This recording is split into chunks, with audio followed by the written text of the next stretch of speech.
The thing about humans, Elena reflected as she stood before the assembled crisis committee 3 days later, is that they had What spent seems their to be the entire trouble? evolutionary history learning to communicate with things that wanted to kill them. Bears, sharks, venomous snakes, tax collectors. The principle remained the same. You established dominance, negotiated terms, and if that failed, you got creative with violence.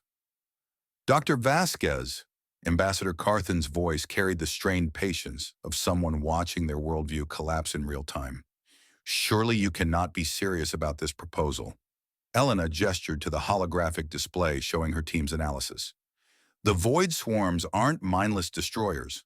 They're responding to dimensional damage the same way antibodies respond to infection. They can be reasoned with, but not through your usual diplomatic channels of strongly worded light shows and interpretive meditation. The assembled aliens, representatives from 17 different species, all of whom had spent millennia perfecting the art of civilized problem solving, stared at her with expressions ranging from horror to fascination. The ethereal communion's delegate actually flickered out of phase twice, which Elena had learned was their equivalent of a nervous breakdown. You want to make contact, the crystalline collective's ambassador pulsed in alarmed orange patterns, with entities that have already consumed 47 star systems. I want to have a conversation, Elena corrected. There's a difference. Captain Donovan, would you explain the operational parameters? Rex Donovan stepped forward with the easy confidence of someone who had made a career out of diplomatic impossibilities. His service record included successful negotiations with 3 different hive minds, 2 reality warping entities, and the Proxima Centauri Homeowners Association. He was, by human standards, perfectly qualified for this particular brand of insanity. The plan is straightforward, Rex announced, which immediately made every alien in the room deeply suspicious. We approach the void swarms directly, establish communication through controlled aggression, and negotiate terms for relocating the Zephyrians instead of exterminating them. The silence that followed could have been weaponized. Controlled aggression, Vex repeated slowly, as if the words might make more sense the second time. Think of it as a cosmic bar fight with diplomatic immunity, Rex explained cheerfully. Humans excel at this sort of thing. We've been having productive arguments with dangerous entities since we figured out fire. Elena pulled up the tactical display. The void swarms communicate through patterns of controlled destruction. They're not trying to destroy everything. They're trying to get the Zephyrians' attention. Unfortunately, the Zephyrians' idea of communication involves committee meetings and consensus building, which the swarms interpret as ignoring them entirely. So they escalate, Rex continued. More consumption, bigger displays of power, increasingly dramatic demonstrations of their ability to unmake reality. It's a classic miscommunication scenario. The benevolent shepherd's representative made us sound like wind chimes having an existential crisis. You're suggesting we respond to cosmic horror with violence? We're suggesting we respond to cosmic frustration with understanding, Elena corrected. The violence is just the medium of communication. Humans are uniquely qualified because we're the only species in the galaxy that considers ritualized combat a valid form of social interaction. 48 hours later, Rex found himself aboard the diplomatic vessel Reasonable Discussion, approaching the edge of void swarm territory with a crew that included 2 xenolinguists, a theoretical physicist, and a combat medic who specialized in treating injuries that violated the laws of physics.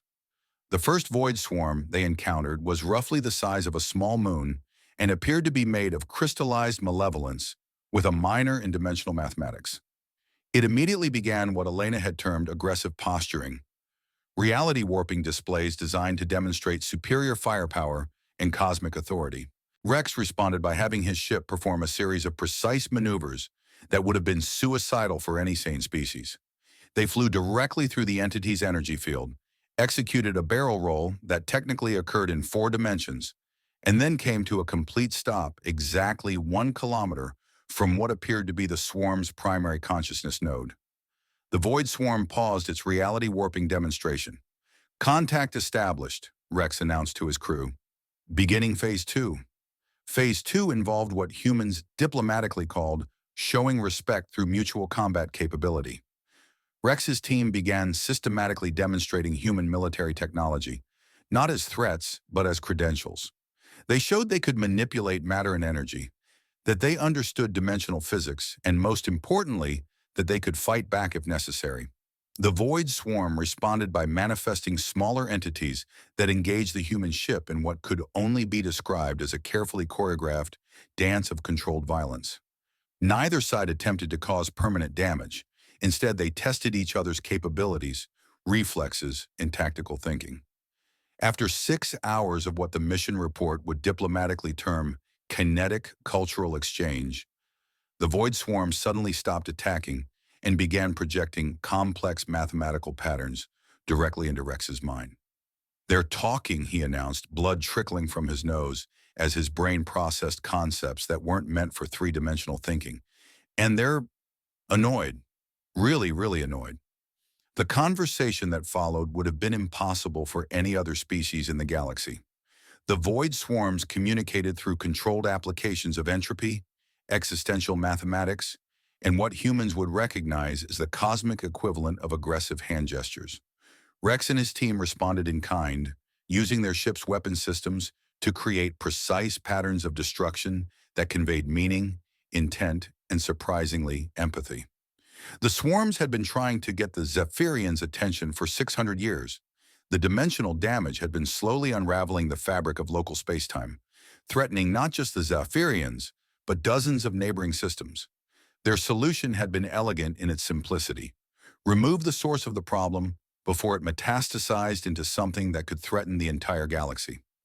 The fact that the source included several billion sapient beings was regrettable but acceptable collateral damage. Rex, drawing on humanity's extensive experience with cosmic-scale moral ambiguity, proposed an alternative. The Zephyrians could be relocated to a carefully selected system where their reality manipulation technology would be contained and monitored. The dimensional damage could be repaired over time. Everyone could walk away from this situation with their existence intact. The Void Swarms considered this proposal for approximately 37 seconds, which was apparently the cosmic equivalent of lengthy deliberation. They agreed.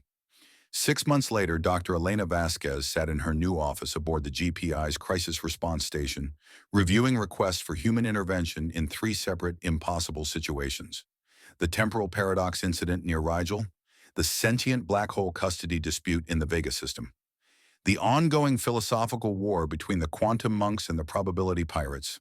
Her door chimed, and Ambassador Carthan entered with the careful movements of someone who had learned to treat humans with considerably more respect. "Dr. Vasquez," he said, his mandibles clicking in what she had learned was the alien equivalent of nervous politeness, "we have another situation that requires creative solutions." Elena glanced at her new business cards, fresh from the printer. "Dr. Elena Vasquez, xenobiologist and professional bad idea." "Of course you do," she said, gesturing for him to sit. "Let me guess. Another perfect civilization accidentally broke something fundamental about reality?" Vex's silence was answer enough. Elena leaned back in her chair, considering the irony. The galaxy had spent 3,000 years building a civilization based on avoiding conflict, eliminating risk, and solving problems through committee meetings and positive thinking. They had created a perfect system for managing a universe that didn't actually exist. Then they had encountered problems that required the one thing their perfect system couldn't provide: someone crazy enough to punch cosmic horror in the face and ask it what its problem was. The GPI had quietly updated humanity's classification from apocalypse monkeys to necessary evils, though Elena suspected the real classification was probably, "Thank God they're on our side." The galaxy's biggest mistake, it turned out, hadn't been asking Deathworlders for help.